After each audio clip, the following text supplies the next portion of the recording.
Abra a sua Bíblia em segunda carta de Paulo aos Coríntios, no capítulo 8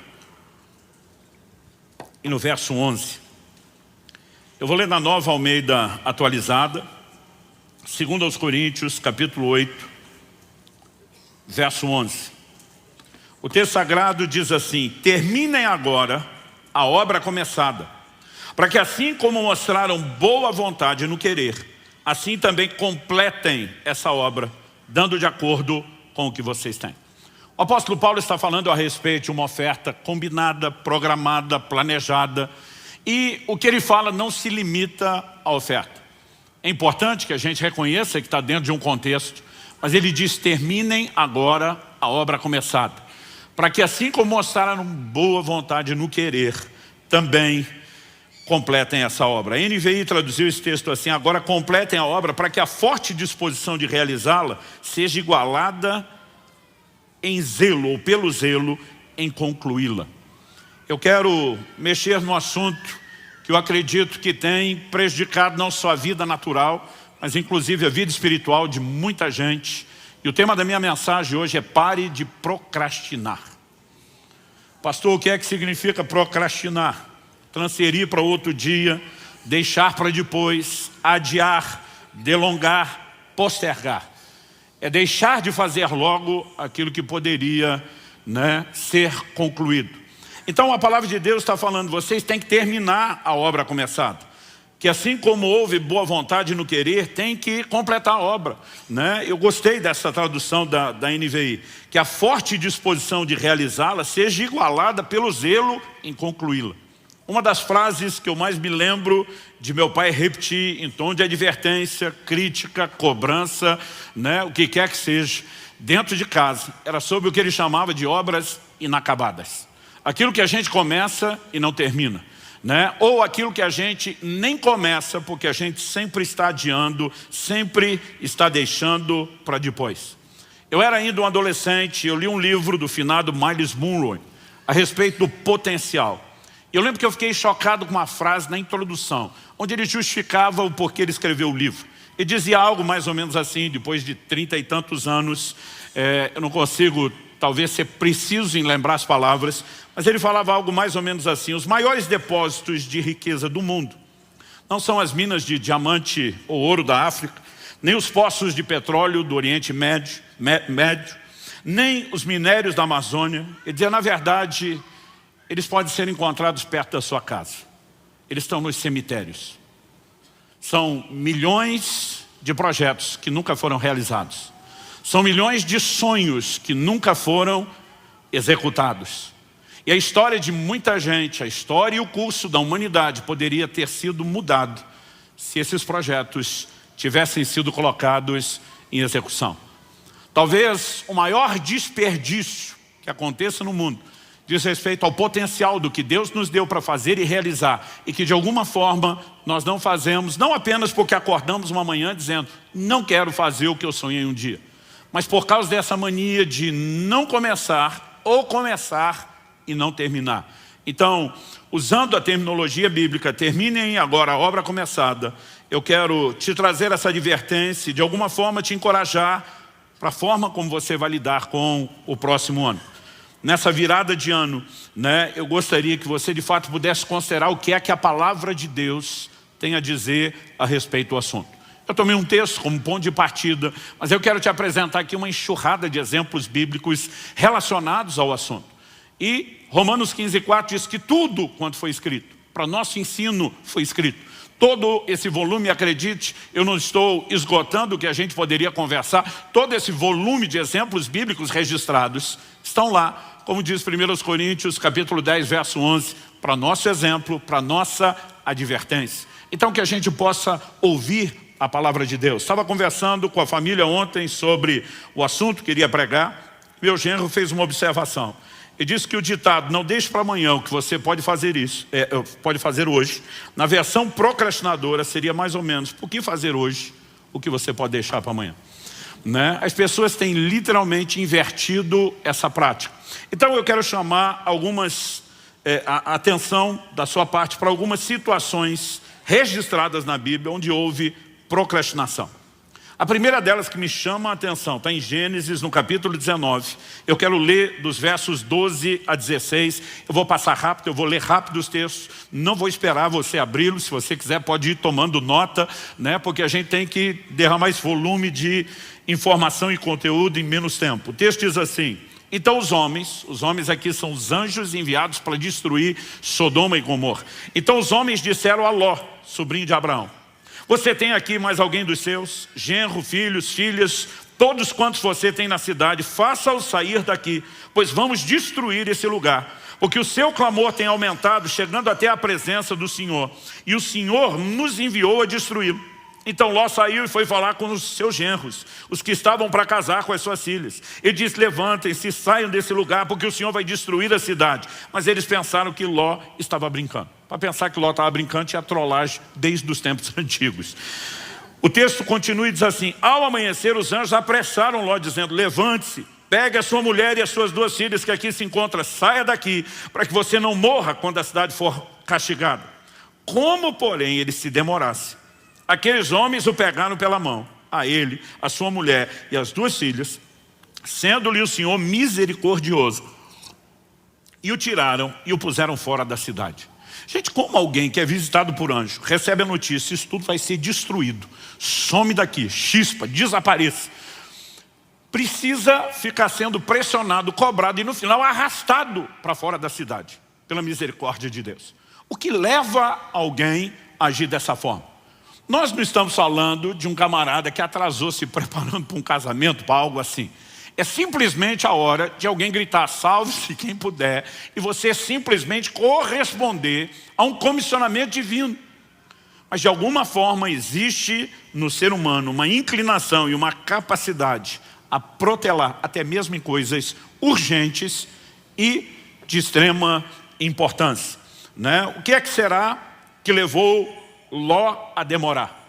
Será que é o fato de não ter conseguido convencer os genros e talvez tentar mais? Será que era talvez uma demonstração de apego àquilo que era material, imaginando: eu vou perder isso tudo, e de repente o coração está preso naquilo? Nós sabemos que sua mulher agiu assim, porque ao saírem da cidade o anjo diz: não olhe para trás, e a mulher de Ló desobedeceu e olhou para trás. Mas embora a Bíblia não seja clara sobre o motivo dessa relutância em salvar a própria vida, é evidente que o camarada está sendo lento a ponto de ser cobrado, apressado e depois arrastado para fora pelos anjos de Deus. O que o leva, né, o levou a agir assim, o que leva as pessoas a agir assim. Eu quero te dar um outro exemplo bíblico. Êxodo capítulo 4, de 24 a 26, fala de um momento onde Moisés, para quem o Senhor apareceu na sarça e o envia de volta ao Egito com a missão de libertar o seu povo de Israel.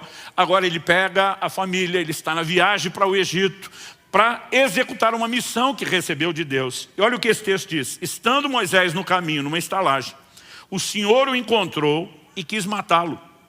Então Zípora pegou uma pedra afiada, cortou o prepúcio de seu filho e com ele tocou os pés de Moisés e disse: sem dúvida, você é para mim um marido de sangue. Assim o Senhor o deixou. Ela disse: marido de sangue, por causa da circuncisão. Gente, nós sabemos que Deus não é bipolar. Os capítulos 3 e 4 de Êxodo mostram Deus convencendo Moisés a corresponder ao seu chamado. Deus o envia ao Egito porque quer usá-lo. Agora, no meio do caminho, Deus aparece na estalagem para matá-lo. Então, será que Deus não estava decidido sobre o que queria? Evidente que Deus sabia muito bem o que queria. Mas a partir do momento em que Moisés se dispõe e diz: eu atendo o seu chamado e vou, Deus diz: bonitão, se você vai fazer a minha obra, é do meu jeito e não do seu. Havia uma aliança firmada com Abraão, o primeiro patriarca, de que todo macho na família tinha que ser circuncidado.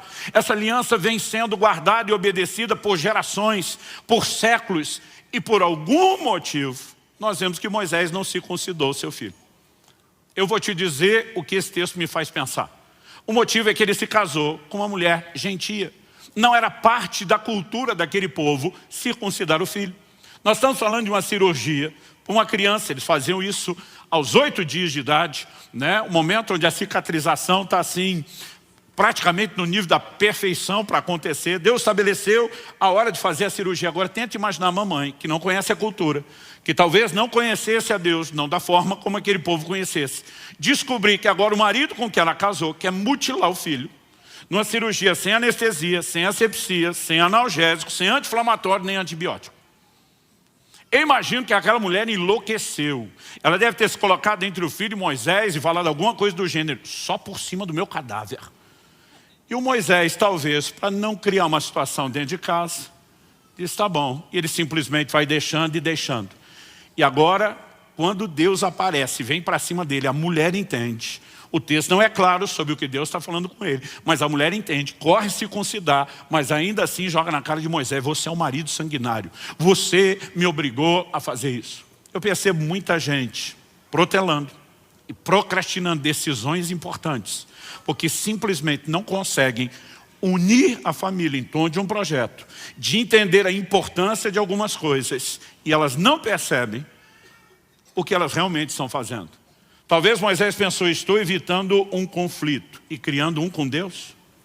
Não tem nada de sábio nem de inteligente nisso. Daqui a pouco eu falo sobre a questão da circuncisão. Segundo Crônicas, capítulo 24, de 4 a 6. A Bíblia fala da restauração do templo nos dias do rei Joás. E o texto diz assim, depois disso, Joás decidiu restaurar a casa do Senhor. Reuniu os sacerdotes e os levitas e lhes disse, vão pelas cidades de Judá e levantem de todo Israel dinheiro para que todos os anos sejam feitos reparos no templo de seu Deus e façam isso depressa. Porém os levitas não se apressaram. Então o rei mandou chamar o sumo sacerdote Joiada e lhe perguntou, por que você não exigiu que os levitas trouxessem de Judá e de Jerusalém o imposto que Moisés, servo do Senhor, pôs sobre a congregação de Israel para tendo o testemunho? O que leva a Joiada, os demais sacerdotes e todos os levitas a não obedecer um comando tão claro do rei? Para não apenas executar uma tarefa, mas o rei diz, e façam depressa. Mas a Bíblia diz, nenhum deles se apressou. Eu fico me perguntando, o que é que passou pela cabeça dessa tribo sacerdotal? Será que o pensamento foi, quem decide as coisas do ministério somos nós e não ele? Será que eles simplesmente estavam no lugar de uma incapacidade de perceber que quando eles mesmos é que deveriam ensinar a lei de Moisés, o rei está cobrando que o que Moisés determinou na lei por direção de Deus seja feito? Eu não sei exatamente o que foi, mas de alguma forma a procrastinação está ali, né? E o rei precisa interferir para que o projeto seja executado. Quando chegamos no Novo Testamento, eu não vou me estender muito nesses exemplos, eu quero apresentar mais alguns que são desculpas que foram dadas a Jesus. Lucas capítulo 9, de 59 a 62, diz assim, a outro Jesus disse, siga-me. Mas ele respondeu, Senhor, deixe-me ir primeiro sepultar meu pai. Mas Jesus insistiu, deixe que os mortos sepultem os seus mortos. Você, porém, vá e anuncie o reino de Deus. Outro lhe disse, Senhor, quero segui-lo. Mas permita que antes disso eu me despeça das pessoas da minha casa. Mas Jesus lhe respondeu, ninguém que põe a mão no arado e olha para trás é apto para o reino de Deus. Há uma série de especulações entre os estudiosos e os comentaristas bíblicos sobre o que significa a frase, deixe-me ir primeiro sepultar meu pai. Mas é praticamente um consenso, ninguém acredita que o pai tinha acabado de morrer. Em primeiro lugar, porque se isso tivesse acontecido, o sepultamento ele não acontecia num prazo tão curto como o nosso. A lei determina que em 24 horas, né, a partir de constatada a morte, o corpo tenha sido sepultado por questões, né, de saúde.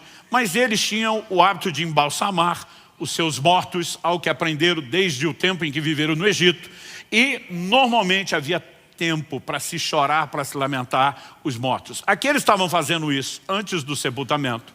Normalmente pela proximidade e o contato com o cadáver, e um filho dificilmente, eu não vou dizer impossível, mas dificilmente não teria tido contato com o corpo morto do pai, não poderia estar em público com outras pessoas, ele era considerado impuro.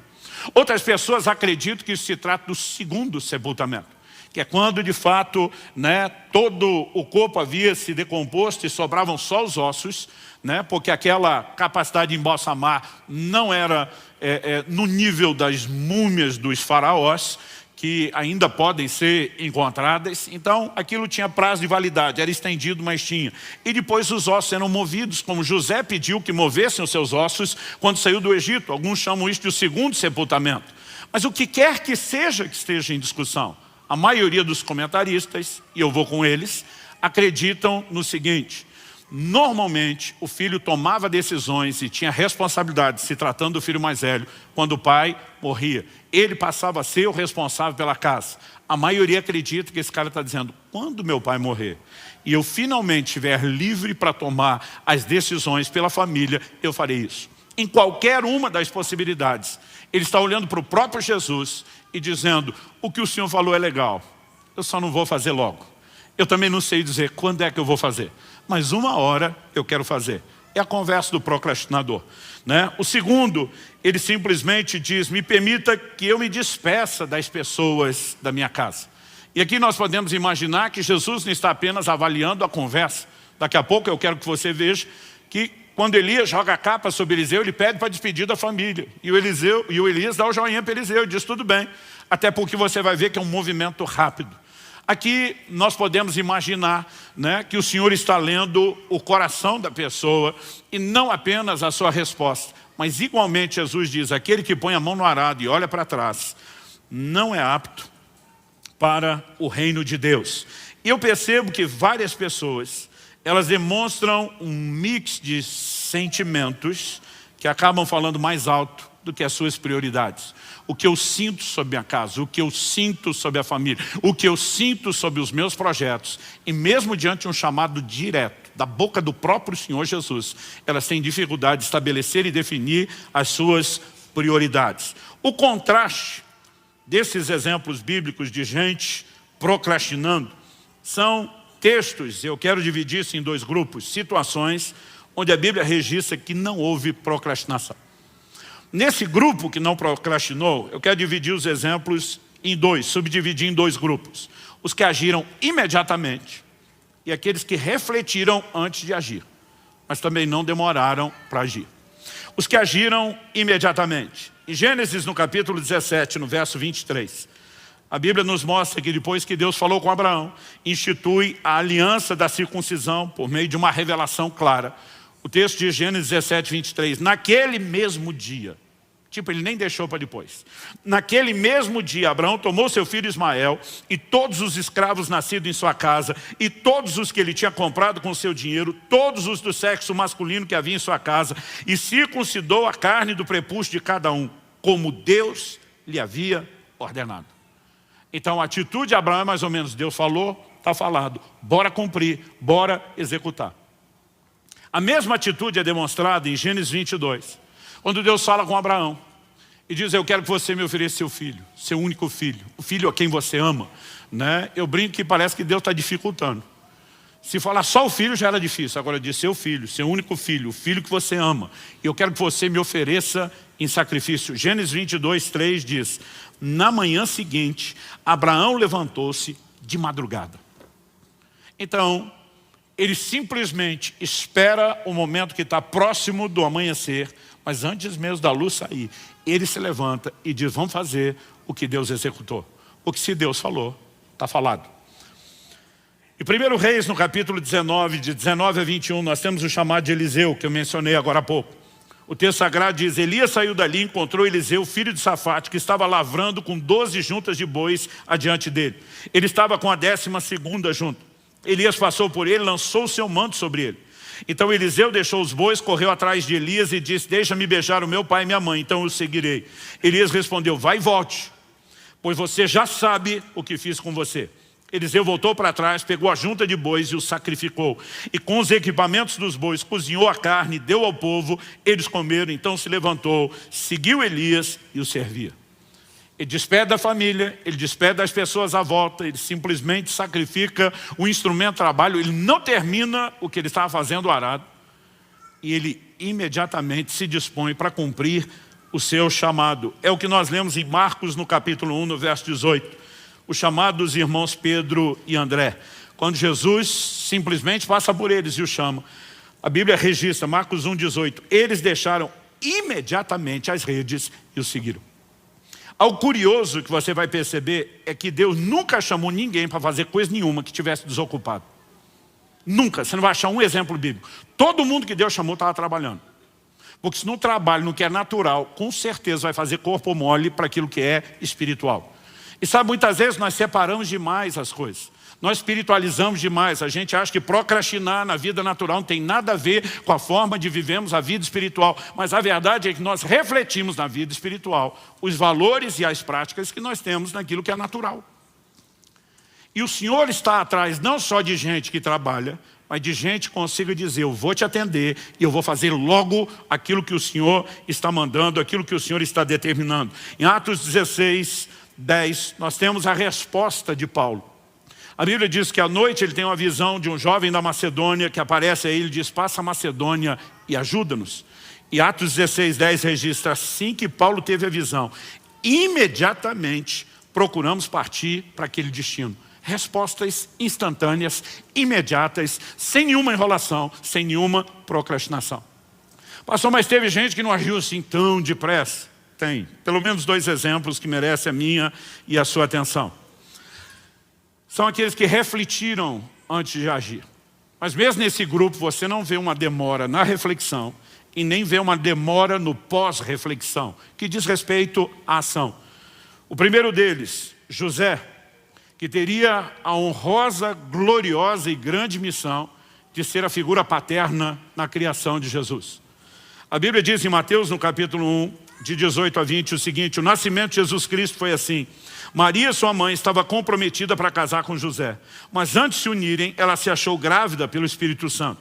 José, com quem Maria estava para casar, sendo um homem justo e não querendo envergonhá-la em público, resolveu deixá-la sem que ninguém soubesse. Deixa eu fazer uma pausa antes de continuar a leitura. Você acha que a primeira coisa que passou na cabeça de José é, minha noiva prometida a mim, viveu uma experiência sobrenatural que nunca aconteceu antes, nem acontecerá depois? A primeira reação de José é simplesmente trabalhar com a lógica. Se ela está grávida, ela não foi fiel. Mas a Bíblia diz que porque ele era justo, ele simplesmente toma a decisão. Eu vou deixá-la em silêncio. Eu não quero que ela seja difamada. Alguns acreditam que ele poderia aplicar a lei de Moisés, exigir que ela fosse morta. O coração dele é correto, mas olha o que diz a continuação do texto. Enquanto ele refletia sobre isso, eis que lhe apareceu em sonho um anjo do Senhor dizendo, José, filho de Davi, não tenha medo de receber Maria como esposa, porque o que nela foi gerado é do Espírito Santo. Tem muita gente tomando decisão impulsiva, naquele calor do momento, onde os sentimentos estão acesos, onde você não conseguiu enxergar ou avaliar ou ponderar todas as coisas, e muita bobagem acontece aí. Esse homem que Deus soube escolher era um homem sábio. Ele está pensando, ele já tem mais ou menos seu plano, mas ele diz, deixa eu refletir um pouco mais. E essa posição dele de dizer, deixa eu refletir um pouco mais, permite que ele tenha tempo, antes de tomar as decisões, de ouvir a Deus. Mas tão logo ele ouve a direção de Deus, de pronto, ele simplesmente age e obedece o comando que lhe foi dado. E eu e você precisamos ser gratos a Deus por isso, porque um plano gigantesco da redenção da humanidade estava em jogo. Em Atos, no capítulo 10, nós lemos que o apóstolo Pedro estava orando e teve uma visão. E a Bíblia nos fala o seguinte, versos 19 e 20 de Atos 10. Enquanto Pedro meditava a respeito da visão, o Espírito lhe disse, estão aí 3 homens à sua procura. Portanto, levante-se, desça e vá com eles sem hesitar, porque eu os enviei. E o que você vai ler depois no verso 23, é que ele recebe essas pessoas, dá pouso a eles, e no dia seguinte, todo mundo já sai de viagem, porque eram 2 dias de viagem, 60 quilômetros de trajeto para caminharem a pé. Eu não quero de forma alguma fazer parecer que refletir seja ruim. Quando nós falamos de procrastinar, é algo que toda hora está sendo empurrado, toda hora está sendo empurrado. Não, segunda eu vou começar a dieta. Mas na segunda, ele diz, pode ser na outra segunda, porque afinal de contas, qualquer segunda está no seu dia. Então existem coisas que vão sendo prorrogadas de forma indefinida. Existem outras que você pode chamar de planejamento estratégico. Tem hora que não adianta sair correndo sem entender com clareza o que te aguarda. Provérbios diz no capítulo 20, no verso 25, é uma armadilha dizer precipitadamente, isso é santo, e só refletir depois de fazer o voto. Então a Bíblia está dizendo, é importante que você reflita antes de tomar decisões. Agora, o que você não pode, em nome da reflexão, passar a vida inteira refletindo e nunca tomar a tal da decisão de fazer aquilo que tem que ser feito ou de completar aquilo que foi começado. Nós vemos o próprio Jesus falando em Lucas, no capítulo 14, dos versos 28 a 30. Ele não queria ensinar sobre planejamento, mas ele dá o exemplo que todo mundo entende. Ele diz: qual de vocês é o homem que na hora de construir uma torre não senta primeiro para calcular quanto custa, para ver se pode terminar? Ou seja, não sai correndo construir, planeje. Quanto recurso eu preciso, quanto tempo eu preciso. Agora, é diferente você entender um planejamento estratégico, né, que requer de você um tempo de reflexão, de planejamento para o projeto, de procrastinação. Essas coisas não podem ser comparadas. A procrastinação é aquele cara que ele está sempre refazendo o projeto, sempre refazendo, mas nunca faz nada, só faz o projeto. A execução não acontece.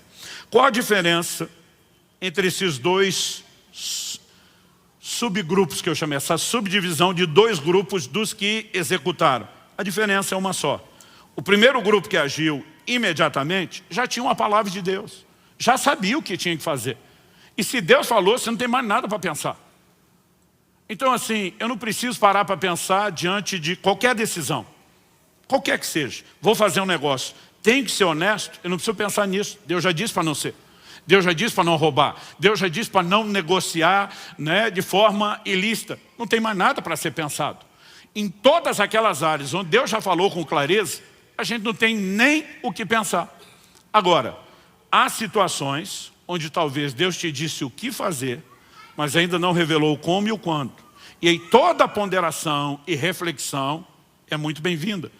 No livro de Eclesiastes nós lemos que o sábio entende o tempo e o modo. Porque às vezes não é só saber o que fazer, é entender o como, é entender o quando, e daqui a pouco eu volto a falar da importância dessa reflexão. Mas a diferença é que um grupo age imediatamente, porque já sabe o que Deus falou, o outro reflete até ouvir Deus falar, mas a partir do momento que Deus fala, eles agem. Ou seja, a diferença é o tempo onde cada um ouviu a Deus. Mas tanto o primeiro como o segundo grupo. O primeiro não precisou de reflexão, porque Deus já falou de cara. O segundo precisou de reflexão, mas tanto um como o outro, imediatamente após Deus falar, eles se posicionaram e agiram. Qual é o elemento comum nesses exemplos? Em primeiro lugar, nós vimos situações onde houve procrastinação.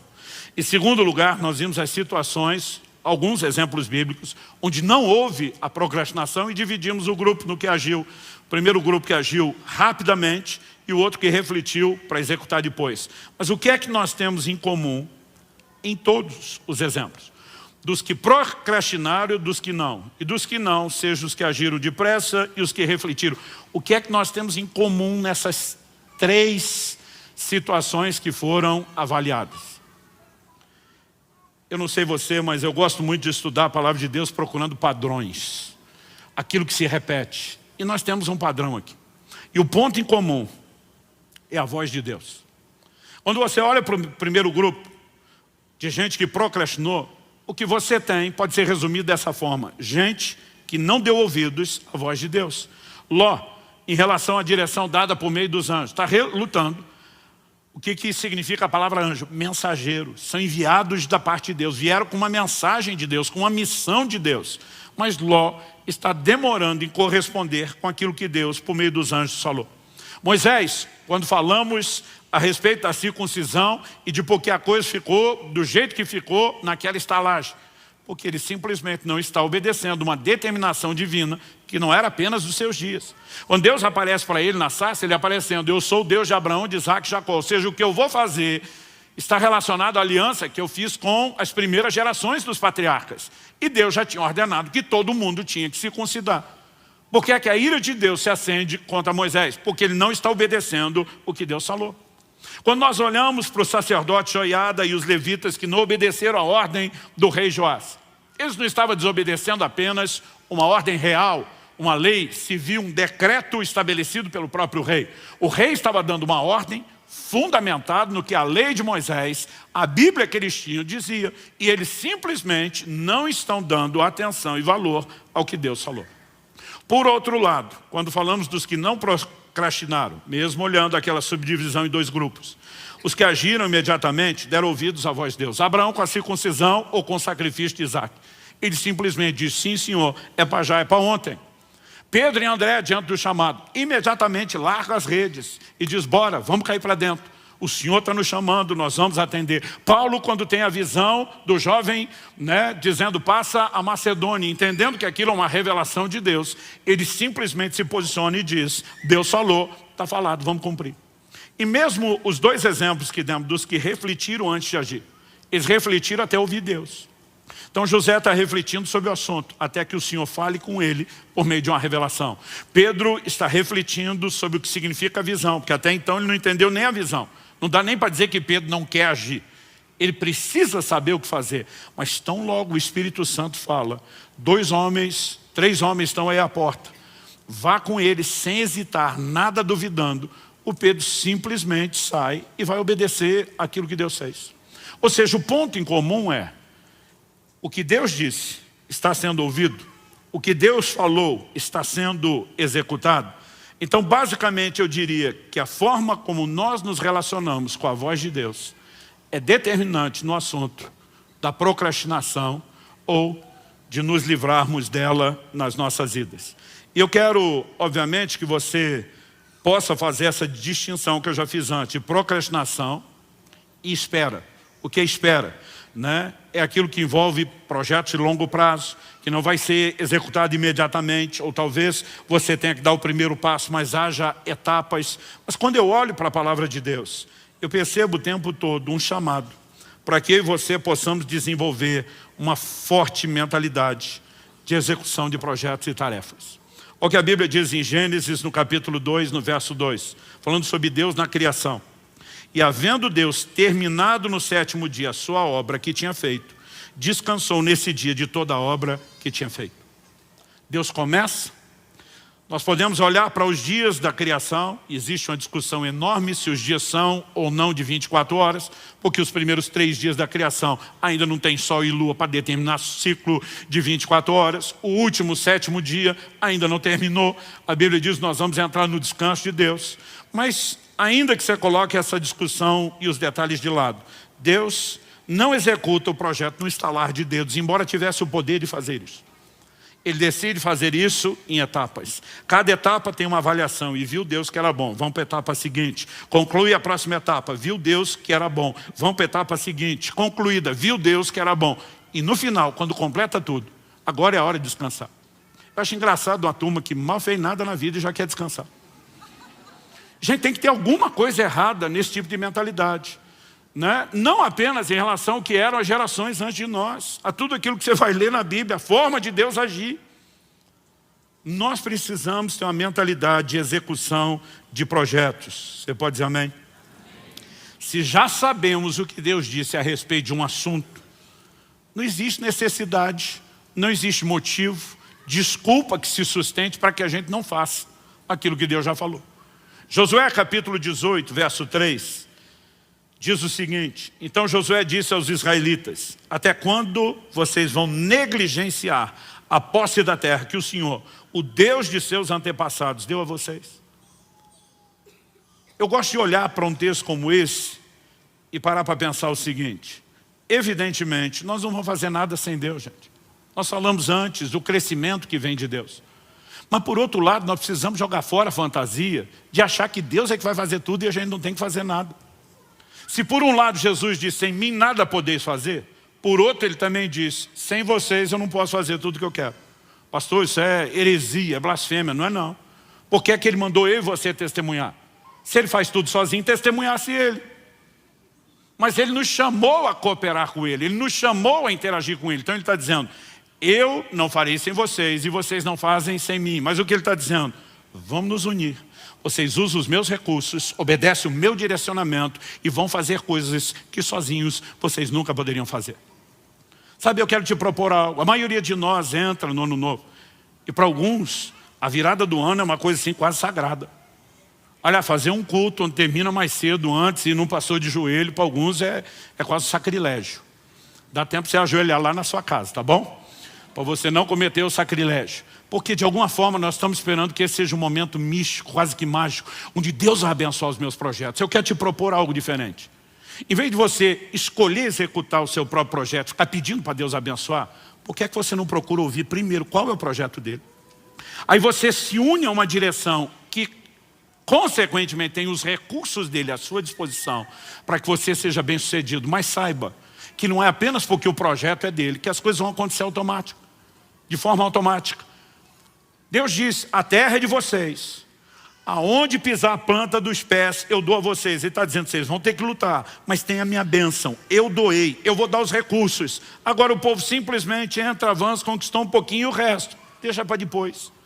Séculos se passam, até que chega a geração de Davi que diz, por quanto tempo mais vocês vão deixar essa obra inacabada? Deus não prometeu 60%, 70%, 75% da terra, Ele prometeu a terra toda. E Davi se levanta com indignação. Nós vamos conquistar tudo que Deus deu. Agora, isso era para ter sido conquistado 400 anos antes. Mas desde os dias de Josué tinha aquela turma de, já conquistamos um certo terreno, aqui está bom. E quando eu e você acomodamos, não importa se tem promessa, não importa se tem recursos, as coisas simplesmente estacionam. Eu e você precisamos entender que temos uma responsabilidade de cooperar com Deus. Nenhum de nós pode achar que espiritual é só aquilo que a gente faz dentro da igreja, da célula, no culto, ou quando você prega. Tiago diz, vocês que dizem hoje ou amanhã, Tiago capítulo 4, 13 a 15, vocês que dizem hoje ou amanhã iremos a tal cidade, negociaremos, ganharemos dinheiro, deveriam dizer, se o Senhor quiser e se vivermos, faremos isso ou aquilo. Eu acho curioso a forma como nós vivemos. É quase como se tivesse uma regra para quem está, por exemplo, cuidando das coisas de Deus, vou botar aqui entre aspas, e para outras pessoas não. Lembro de uns anos atrás que meu filho mencionou ter ouvido um pregador dizer, se um engenheiro recebe uma proposta para mudar de cidade, para ganhar o dobro de salário, e ele atende, está tudo bem, todo mundo diz sim. E o advogado, e deu outros exemplos, sim. Ele falou, mas se o pastor receber uma proposta para ir para uma igreja maior, com um salário maior, está tudo bem, todo mundo olhou de forma escandalizada. Tipo, o resto de vocês pode mandar na vida, e eu tenho que depender de Deus. Nós precisamos entender que todos fomos chamados e levantados por Deus com um propósito. Ninguém deve tomar decisões que não envolvam Deus. E a maioria de nós tem estragado muita coisa na nossa vida, simplesmente porque a gente não ouve Deus. Pastor, como é que nós podemos ouvir Deus? Tem duas coisas muito simples e básicas. A direção primária de Deus se dá por meio da sua palavra, da Escritura. Todas as demais serão julgadas por meio dela. O Salmo 119, 105 diz, lâmpada para os meus pés é a tua palavra, luz para o meu caminho. Então, tudo aquilo que Deus falou na Escritura já ilumina o meu e o seu caminho. Nós temos que andar na palavra de Deus. Agora, há áreas onde a palavra de Deus não vai cobrir com clareza aquele terreno que nós vamos chamar de personalizado. Por exemplo, Jesus mandou pregar o Evangelho para toda a criatura, para todas as nações, fazer discípulos de todas as nações. Significa que cada um de nós tem que ir a todas as nações? Não. Essa é uma ordem genérica dada a todo o corpo. Agora, onde cada um de nós deve ir, a palavra de Deus não diz. Aí eu e você precisamos entender a importância de um relacionamento com o Espírito Santo. Romanos capítulo 8, verso 14 diz que os que são guiados pelo Espírito de Deus são filhos de Deus. Moisés procrastinou porque não obedeceu uma ordem que já era clara. Por outro lado, nós vemos gente que diante de uma ordem clara correspondeu imediatamente. A questão é como eu e você lidamos com a voz de Deus. Eu percebo que a maioria de nós não está levando isso tão a sério. A gente tem que fazer uma campanha gigantesca para tentar fazer os crentes ler a Bíblia um ano. Gente, isso é o mínimo do mínimo do mínimo. E ainda assim dá um trabalho, porque a maioria não lê a Bíblia. Porque de alguma forma, alguns simplesmente estão olhando e pensando, não, eu não tenho que saber todo esse credo doutrinário. Não, é muito mais do que isso. Você precisa entender que sua vida agora é guiada e regida pelos princípios e valores que Deus estabeleceu. Como é que você toma as decisões de uma vida inteira para tentar aprender o que tinha que ter decidido só quando chega no final da vida? Então, se nós entendermos que relacionar com a voz de Deus é crucial e que começa primeiramente pela palavra, isso tem que ocupar um lugar especial na minha e na sua vida. Eu li uma matéria, uma reportagem há uns anos atrás, que dizia, entra ano, sai ano, mas uma das coisas que ainda continua encabeçando as listas de resoluções do ano novo é sair do vermelho e emagrecer. Eu não quero que você tire isso da sua lista. São coisas importantes, mas eu sugiro que você coloque uma coisa em primeiro lugar: ouvir a Deus. Gastar tempo com a palavra de Deus, ler, meditar, estudar a palavra de Deus. Deus diz para Josué, se você tomar o cuidado de não apenas meditar, mas confessar a palavra, praticar, andar nela, você vai ser bem sucedido em todas as coisas. Sabe, esse negócio de que tem que estudar a Bíblia só quem prega, é muito equivocado. Nós precisamos entender que a receita para a prosperidade, o que quer que tenhamos sido chamados para fazer, vem da palavra de Deus, que é uma família próspera. Você precisa andar e decidir tudo da sua vida em família, baseado na palavra de Deus. Que é um negócio, uma profissão ou cumprimento do seu propósito próspero. Porque prosperar é cumprir o propósito. A gente precisa parar nesses dias de comparação, de ficar olhando para o outro, medindo força, querendo ser mais do que o outro. Eu não tenho que ser o que o outro é. Eu tenho que ser o que Deus me chamou para ser. E você também. Agora, se eu e você começamos a botar uma régua baseada no que a gente olha para os outros, ou tentando imitar o que o outro ouviu de Deus, nós nunca vamos fazer aquilo que Deus nos pediu. Então nós precisamos de tempo com a palavra. E nós precisamos de uma vida de oração, onde buscando ao Senhor haja clareza para todos os propósitos e para todos os projetos que Ele tem para a nossa vida. Porque se a voz de Deus for clara, eu e você vamos poder nos posicionar e agir em cima disso. Repito, agir imediatamente não significa fazer tudo de uma vez. Algumas coisas que nós somos chamados, que eu vou repetir, são projetos de longo prazo. A gente não pode olhar para algumas coisas como, esse ano eu vou dar um gás na criação do filho e no outro eu estou liberado. Não, até que eles cresçam, você está envolvido nesse projeto. Nós podemos falar de coisas que envolvem uma vida inteira. Sua profissão, o seu trabalho, estações, o próprio ministério tem estágios, estações diferentes. E nós precisamos viver em contínua dependência de Deus. Agora, a partir do momento que eu e você temos clareza daquilo que Deus falou, nós precisamos parar de protelar aquilo que deveria ser feito. Porque, infelizmente, muitos de nós poderíamos estar enriquecendo o mundo, enriquecendo a vida de muita gente, não só espiritualmente, mesmo no âmbito natural. E temos jogado fora muitas dessas coisas, porque não acreditamos no que Deus falou. Ou não temos certeza se Deus falou. Outro dia um falou, é que eu não tenho certeza se Deus falou. Eu falei, então vá buscá-lo até ter certeza. Porque o que você não pode é passar uma vida inteira perguntando, ele falou ou não falou, porque um dia você vai ser cobrado por ele. Então nós precisamos levar essas coisas mais a sério. E acredite ou não, eu não vim aqui bater em você ou te desmotivar, eu estou tentando te encorajar. Que 2024 seja um ano de realizações. Que 2024 seja uma hora onde eu e você vamos entrar dizendo muita coisa vai sair da prancheta, vai entrar em execução. Outras vão para o terreno da reflexão. Eu vou orar, eu vou jejuar, eu vou buscar Deus, eu vou interceder, até que haja clareza de propósito. E se eu não tenho entendimento para todas as etapas, eu vou agir pelo menos naquela que eu tenho. Deus diz para Abraão, sai da tua terra, do meio da tua parentela, vá para uma terra que eu te mostrarei. Para onde? Eu vou te mostrar enquanto você vai. Estou indo. E ele vai esperando que a direção venha enquanto ele se move. Tem gente que quer ter o projeto inteiro de Deus para dar o primeiro passo, não vai andar nunca. Porque Deus não vai falar tudo enquanto você não se mexer. E alguns de nós nos mexemos só um pouquinho. Ele pega e leva Ló junto, seu sobrinho. Provavelmente o fato de ele não ter filhos, o seu sobrinho ter perdido o pai junto à fome, com a vontade de comer, a lacuna dos dois, não posso deixá-lo. Mas Deus mandou abrir mão da parentela. Aí leva o menino junto. Enquanto Ló está andando com ele, Deus nunca mais falou nada com Abraão. Sabe quando Deus volta a falar com Abraão? O dia que ele separa de Ló. Diz, obedeceu fase 1, vamos para a fase 2. E sabe, alguns de nós estamos querendo revelação das próximas fases, nós não fizemos nem a primeira. Mas se eu e você tivermos o cuidado de ouvir Deus, e com a segurança de que temos ouvido, seja o que a Escritura fala com clareza, ou aquilo que o Espírito Santo tem trazido, sem choque com a Escritura, e nos posicionarmos nessas coisas, nós poderemos construir algo significativo, duradouro, edificante, e que um dia, quando eu e você estivermos diante do Senhor, vamos poder ouvir a frase que o pastor Marciano mencionou, e eu vivo por essa frase: servo bom e fiel, entra no gozo do teu Senhor. Alguns acham que é só o momento de dizer entra. É um momento onde Ele vai avaliar se você fez aquilo que foi mandado ou direcionado a fazer ou não. Então a minha oração a Deus, e é uma santa indignação dentro de mim, eu espero não estar sendo hostil com você na forma como eu falo, é que a gente pare de procrastinar. Então eu queria que você falasse para os dois irmãos, pelo menos o da direita e o da esquerda. Fala para ele, mesmo se não conhecer, faz cara de paisagem, finge que você tem autoridade, fala, pare de procrastinar. Não fala rindo não, fala com cara séria, pare de procrastinar. Agora, antes de orarmos, eu quero ler um último texto.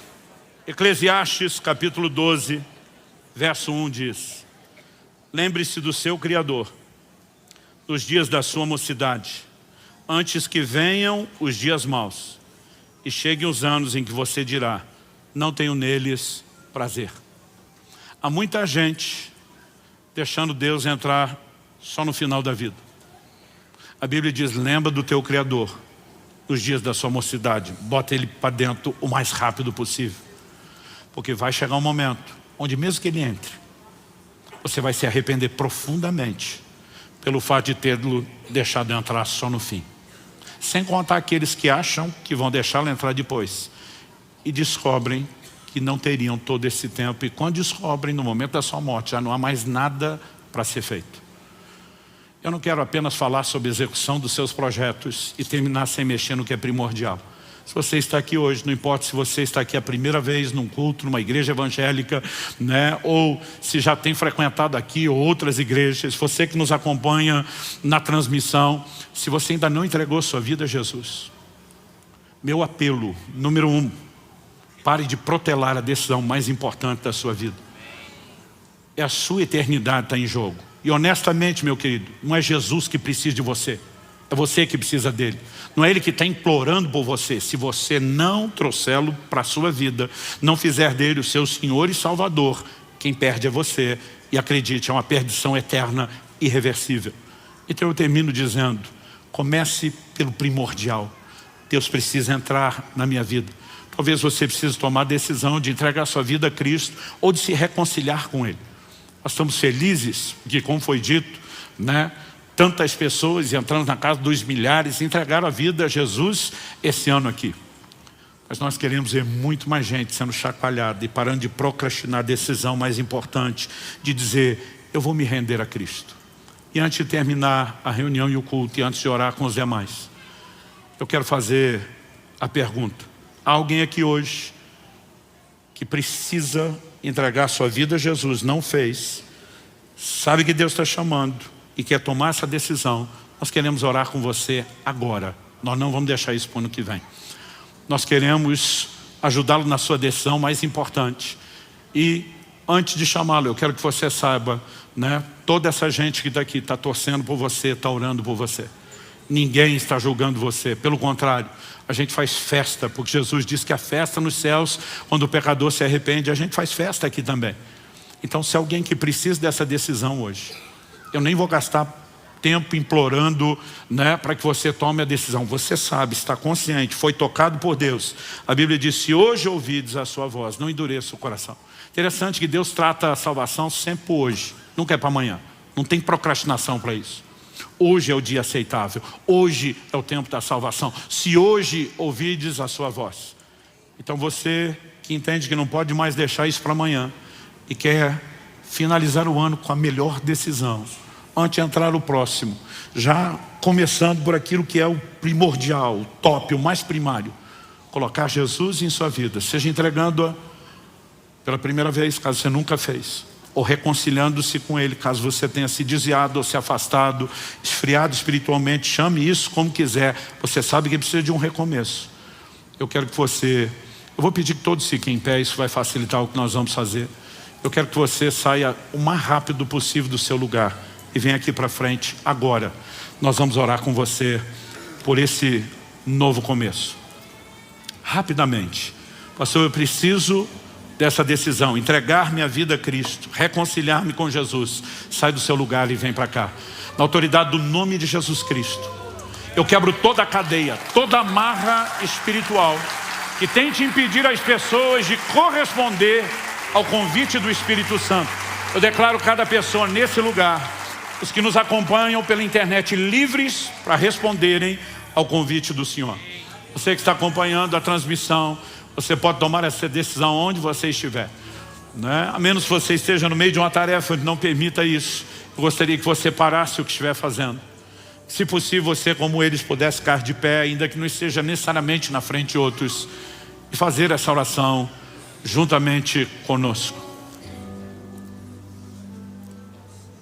Há mais alguém? Eu quero pedir a cada um de vocês que veio à frente, que faça uma oração comigo. Eu vou pedir que vocês repitam essa oração em voz alta, assim como você que nos acompanha pela transmissão. Jesus falou sobre confessá-lo diante dos homens. Confessar é verbalizar, é reconhecer um fato. Então diga comigo: Senhor Jesus, eu reconheço a minha condição de pecador e que só o Senhor é o único Salvador. Reconheço também que a sua morte e ressurreição foram a providência de Deus para a minha salvação. E hoje eu me arrependo dos meus pecados e pela fé eu me aproprio da minha justificação.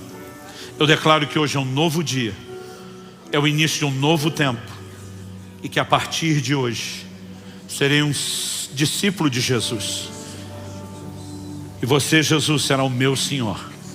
Eu invoco o seu nome e toda a salvação que há nesse nome. E eu declaro que a partir de hoje sou totalmente teu. Eu falo isso em teu nome, Jesus. Amém. Amém. Você pode dar ao Senhor um forte aplauso pela decisão deles.